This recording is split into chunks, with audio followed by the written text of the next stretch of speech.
Revolutionizing medicine. Following biologics, nanomedicines represent the next era in drug innovation.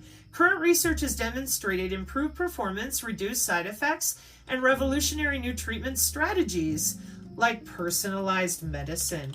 Personalized medicine, I call it precision AI healthcare, is an emerging practice of medicine that uses an individual's genetic profile to guide decisions made in regard to the prevention, diagnosis, and treatment of disease. So we have omics, where we watch all the different macrogenomics of the cell state. Then we log into your body individually there in your community to personalize a DNA treatment just for you. I call it precision AI healthcare too, because that's another way to explain it. AI for precision health, biomedical AI for precision health, generative AI versus precision AI, differences in clinical application. What is AI in precision medicine?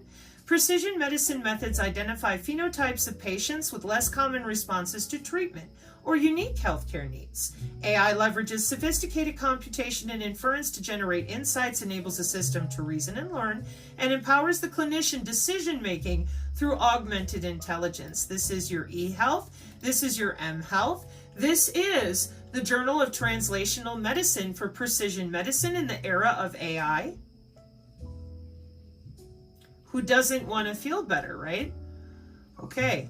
So you have Nano-Medicine out there, and in case you missed it, with the 20 years of the Nano Initiative, oh so proud of themselves, let's take a look right here real quick at how long they've been working on their important milestones of Nano-Medicine.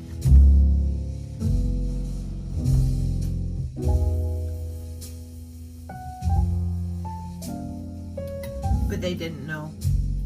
It's been 5 long years of waiting for these white-coated Yetis to talk about biosensors in the medical body area network that they installed in 2012. That's why all this stuff, to those of us over here, we're like, you gotta be kidding me. Nope.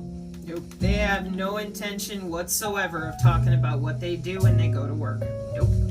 Electronic health monitoring took a big step forward in June 2012 when the Federal Communications Commission approved medical body area networks. Okay?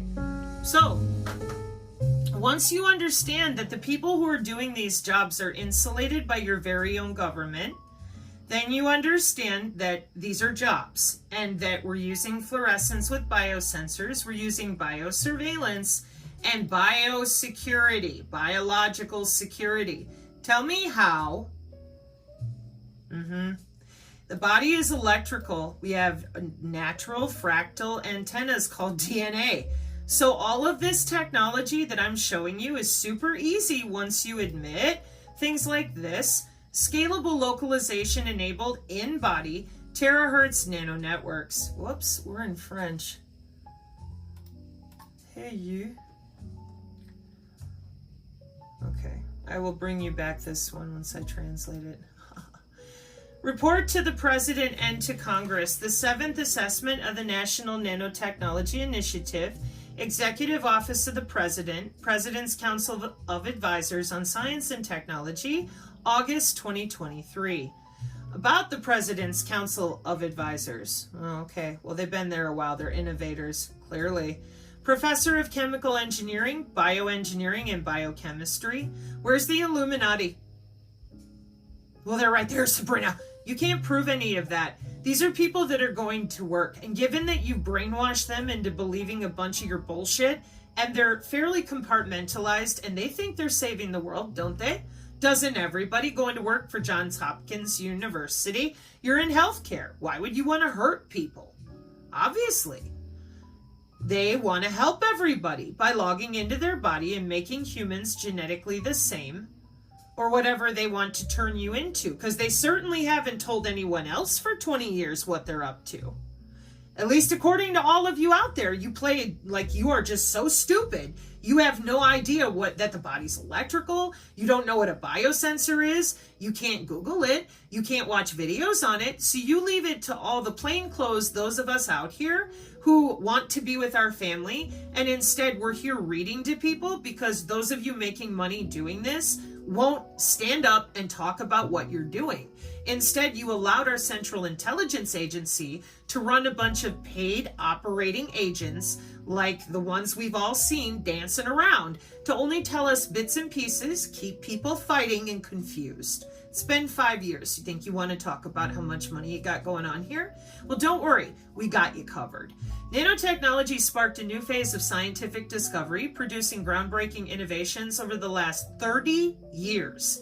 Microelectronics, mRNA vaccines, and next-generation energy technologies are examples of the social and economic benefits of nanotechnology to the American people. Now, do you see with 30 years of development why you have a biocyber interface instead of a bioweapon? If it was taking them 30 years to do this, they're going to want to be able to actually handle it with an interface. And they do. It has a taxonomy. You can read all about it, the cell state, the way they log in and out, the different denial of service and bioelectronic devices with data tampering issues that they run into. Then you can come back over here and look at the cybersecurity mitigation and the different ways that they're watching for attacks on and in the body. So anybody that tells you they're still doing it out there, they're like, oh, it's a bioweapon. Well, it's a terrible bioweapon. It took 5 years, right?